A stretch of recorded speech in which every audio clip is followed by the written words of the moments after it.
No niin, käydään seuraavaksi tarkemmin läpi tätä oman profiilin muokkaamista.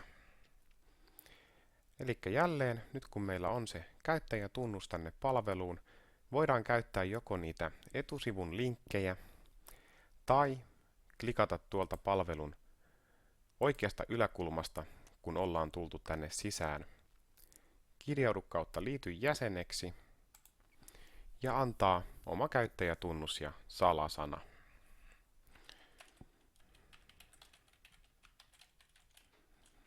Eli mulla on täällä käyttäjätunnus nyt kun opin lakeustesti ja mulla on tietysti sen käyttäjätunnuksen salasana tiedossa. Klikataan kirjaudu. Toinen vaihtoehto olisi jälleen käyttää Facebook- tai Google-kirjautumista.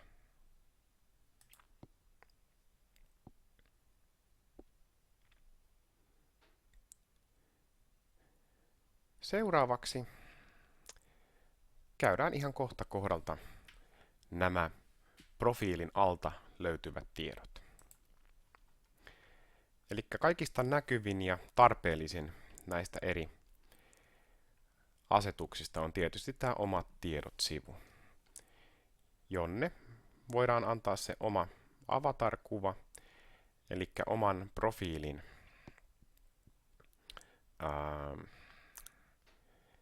profiilikuva. Täällä voidaan antaa sukupuoli. Syntymäaika on annettu jo siellä tunnuksen luontivaiheessa. Mutta täällä on myös muita kenttiä, eli voidaan syöttää oma kaupunki, jossa asut tai työskentelet tai opiskelet. Oma ammatti, esimerkiksi yrittäjä tai opiskelija. Oman kotisivun nettiosoite, eli esimerkiksi www.opinlakeus.fi. Tietoja sinusta on tällainen vapaampi muotoinen kenttä, eli täällä voi ihan käyttää kuvia tai videoita ihan siihen omaan profiiliin liittyen. Täällä voi muotoilla tekstiä hieman paremmin, eli esimerkiksi käyttää lihavointia tai alleviivausta.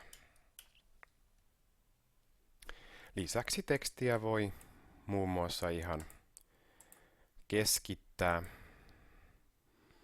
tasata oikealle tai perinteisesti tasata vasemmalle. Myös luettelointia pystyy tehdä helposti. Eli kaikki tällaiset tekstin käsittelytoiminnot löytyy tästä editorista. Myös esimerkiksi linkin pystyy tekemään helposti, että maalaamalla tekstin, jonka haluaa tehdä linkiksi, ja klikkaamalla tuosta ylhäältä linkkipainiketta voidaan syöttää tähän nettisivuosoite, jonka jälkeen kyseinen teksti muuttuu linkiksi. Se linkki toimii varsinaisesti vasta sen jälkeen, kun on kuitannut nämä muutokset klikkaamalla painiketta tallenna muutokset.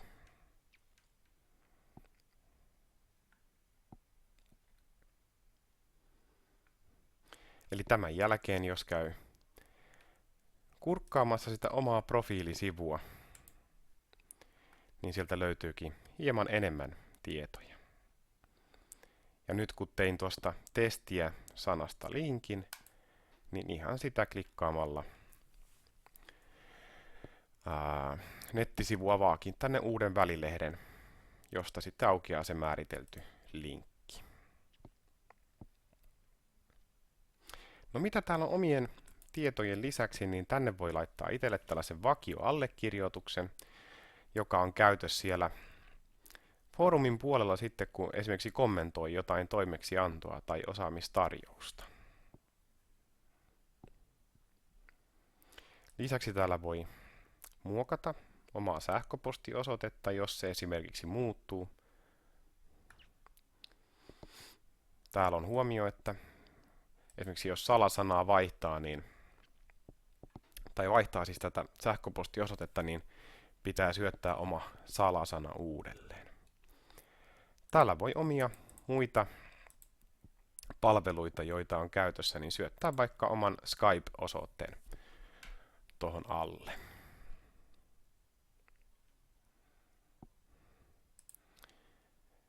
No lisäksi mitä täällä on, niin täällä voi omat tietosuoja-asetukset määritellä, mitä tietoja annat ihan julkisesti itsestä ulospäin.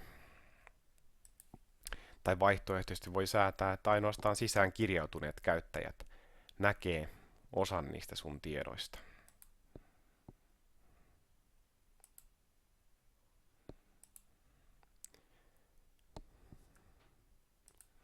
Sivustoasetukset. Täällä pystyy valita esimerkiksi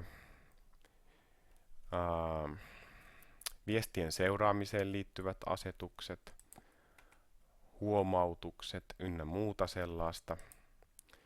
Ja hälytysasetukset, mistä kaikista asioista tulee hälytys.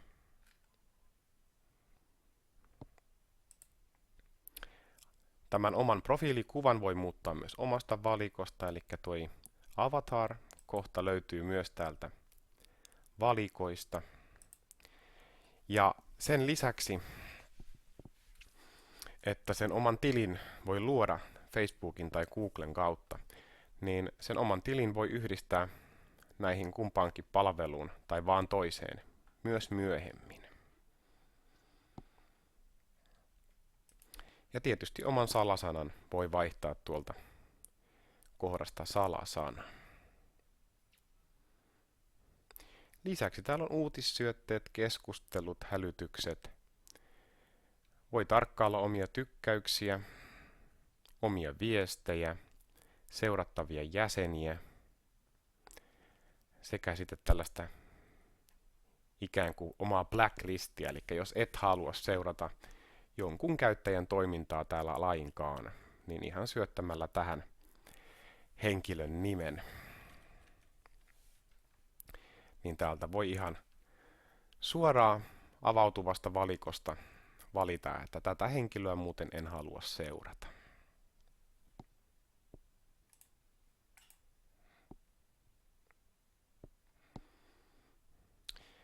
Siinä oikeastaan pääpiirteittäin tämä oma profiili ja siihen liittyvät asiat.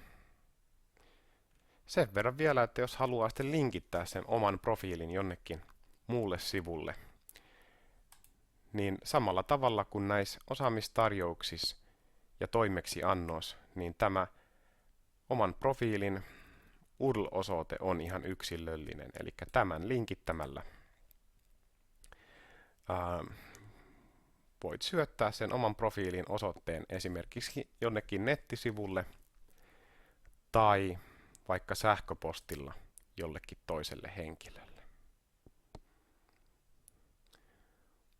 Uloskirjautuminen tapahtuu ihan viemällä hiiri tonne oman profiilin kohdalle ja klikkaamalla edelleen kirjaudu ulos. Tämän jälkeen ohjautuu ensin ihan tälle sivulle, josta pääsee tarkkailemaan toimeksiantoja tai osaamistarjouksia. Ja edelleen jos klikkaa logoa tai sivun vasemmasta yläkulmasta löytyvää etusivupainiketta, pääsee tänne varsinaiselle etusivulle.